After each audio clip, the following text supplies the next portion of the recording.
उपस्थित बंधू आणि बहिणींनो, येणाऱ्या 20 तारखेला विधानसभेच्या इलेक्शनला सामोरे जात असताना सर्व पक्ष उमेदवार म्हणून मी आपल्या समोर आलेलो आहे आणि याच प्रचारासाठी खरं तर सर्व पक्षाचे नेतेगण असतील, त्यांचे सर्व कार्यकर्ते असतील, या गावातील सर्व वडीलधारी मंडळी, सर्व ग्रामपंचायत समितीच्या आजी माजी सदस्य, विद्यमान सदस्य, समोर असलेले आमच्या माता भगिनी आणि सर्वात आमचे तरुण बांधव, खरं तर आपल्या सगळ्या मंडळींना मी काही नवीन परिचयातला नाही.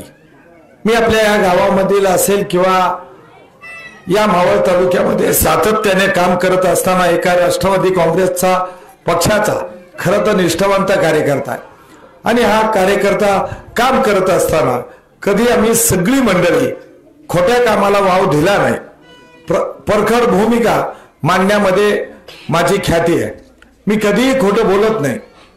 माझा कार्यकर्ता असेल किंवा कोणाचाही कार्यकर्ता असेल, मी नेहमी खरंच बोलणार. तो चुकला आणि मी त्यांच्याशी संवाद साधून पुन्हा ही चूक झाली नाही पाहिजे या माध्यमातून ही भावना करत असताना, कारण की सातत्याने मी जीवनामध्ये वागत असताना खरं तर अनेक मंडळींना त्याचीही कल्पना नसेल.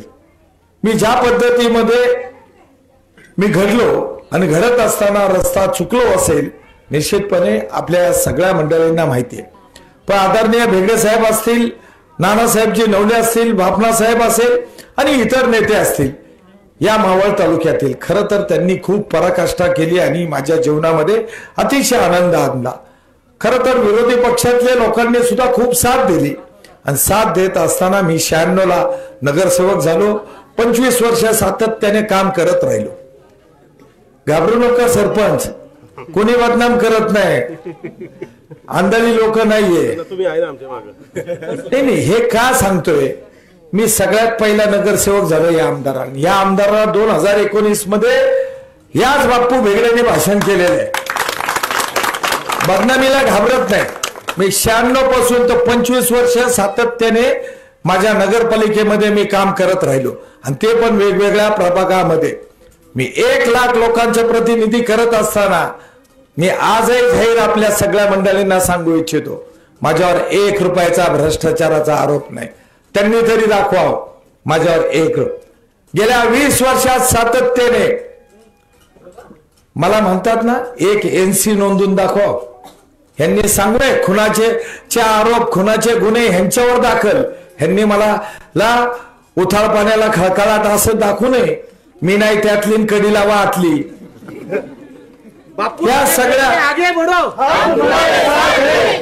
मी हे का बोलतो, जे आपण घडलो, आम्ही सुद्धा आमचे मतप्रवाह वेगवेगळे असतील. एका पक्षात असेल किंवा सगळ्या पक्षामध्ये मतप्रवाह वेगळे असतील, पण सन्मान देणं, आदराने वागणूक करणं आणि खरं तर समाजाची एक बांधिलकी म्हणून आणि राजकारणाची बांधिलकी म्हणून मी या मावळ तालुक्यामध्ये सातत्याने वागत राहिलो.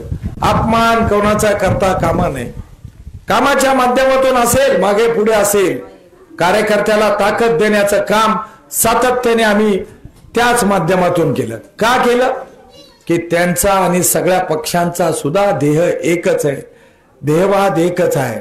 तो शेवटच्या कालखंडापर्यंत, शेवटच्या व्यक्तीपर्यंत आमच्या पद्धतीमध्ये आम्ही त्यांना किती सुखसुविधा उपलब्ध करून देतो. समाजामध्ये असलेल्या सगळ्या घटकांपर्यंत पोहोचण्याचं काम तो व्यक्ती करत असतो आणि तो पक्षही करत असतो. ह्या सगळ्याची बांधिलकी एकच आहे. मग प्रवाह वेगळे असताना आज सगळ्यात ह्या महाराष्ट्रामध्ये एकच आहे. 288 आमदारांपैकी एकच आमदारकीला ही मावळ तालुक्याची वेगळी इलेक्शन आहे. सर्व पक्षाविरुद्ध एक व्यक्ती आहे आणि सर्व पक्षाचा उमेदवार हा बाप्पू भेगडे. मग सगळे पक्ष का एकत्र आले याचं चिंतन करायची गरज आहे. का आले? 2019 पासून तर 2024 पर्यंत ज्या माणसाने लोकशाही गाडली, तुम्हा सगळ्या मंडळींना माणसांमध्ये ठेवण्याचं काम केले नाही. 40 वर्ष सातत्याने ही सगळी मंडळी काम करत राहिली. गावातील सर्व वडीलधारी मंडळी काम करत राहिली. काम करत असताना कारभाऱ्याला कारभाऱ्यामधून उठवला, कार्यकर्त्यांना कार्यकर्त्यांमधून उठवला. सरपंच आणि तुमची वाडी मी एवढंच सांगतो, तुम्ही खूप भाग्यवान आहात, पण तुम्हाला कीड लागली नाही पाहिजे. कोणाची? तुम्हाला माहितीये, या मावळ तालुक्यात सगळ्यात जास्त कीड लागली असेल ना, त्या पगाऱ्यांची लागली. आणि त्या पगाऱ्यांच्या माध्यमातून खरा तर हा मावळामध्ये आक्रोश निर्माण झाला. आणि भविष्यामध्ये तुम्हाला इलेक्शन लढायचे आहे. लक्षात ठेवा, मी सुद्धा हे का पाऊल उचललंय, भविष्यामध्ये चांगल्या माणसाच्या हातामध्ये आज सरपंच झाला, उद्या दुसरा होईल, तिसरा होईल, चौथा होईल, जिल्हा परिषद असेल, पंचायत समिती असेल. धनशक्ती विरुद्ध जनशक्ती हा या मावळ तालुक्यामध्ये चाललेला प्रवाह आहे. आणि ह्याच बांधाला आपल्याला रोखायचं आहे. भविष्यामध्ये चांगले लोक राजकारणात यावी आणि तुमच्या आमच्या जीवनामध्ये आनंद घडावा. फक्त एकच तुम्हाला सांगतो, तुमच्या घरी सुद्धा मुलं आहे, आमच्या घरी सुद्धा मुलं आहे. मग आमच्या त्या मुलांना जर दारू पिण्याच्या पार्टीला जर घाटाखाली नेत असेल, अशा वृत्तीच्या माणसाला आणि व्यसनाच्या आहारी लावणाऱ्या माणसाला तुम्ही मतदान करणार का? खरा तर हा सगळ्यात मोठा वारकरी संप्रदायामध्ये राहिला नाही, वाहत गेला. लाली गाजर दाखवण्यात आलं, पैशाच्या मागे राहिली. माणूस माणसामधला उठवण्याचं काम त्या माध्यमातून केलं. ह्या सगळ्या गोष्टीचा आढावा आपल्या सगळ्या मंडळी, तुम्ही खूप सुज्ञ नागरिक आहात. माझ्या मुखातून बोलण्यापेक्षा तुम्हालाही अनुभव आलेले आहेत. या गावामध्ये अनेक अनुभव आलेत. आमच्या कार्यकर्ते असतील, ग्रामपंचायत सदस्य असेल, विद्यमान सदस्य असतील, सत्ताधारीमध्ये असेल किंवा विरोधी पक्षामध्ये असेल, अनेकांना भोगायला लागलं. फक्त मी सांगल तेच, हुकुमशाही, भ्रष्टाचार या माध्यमातून कधी राज्य चालत नाही.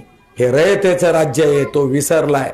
म्हणून मी आपल्या समोर आलेलो आहे, आपला आशीर्वाद घेण्यासाठी आलोय. आम्ही सगळी मंडळी आपल्या जीवनामध्ये या मावळाचं वैभव निर्माण करण्यासाठी मी एवढंच सांगेल, तुमचं मत म्हणजे या मावळ तालुक्याची तुमची खरे पुंजी आहे.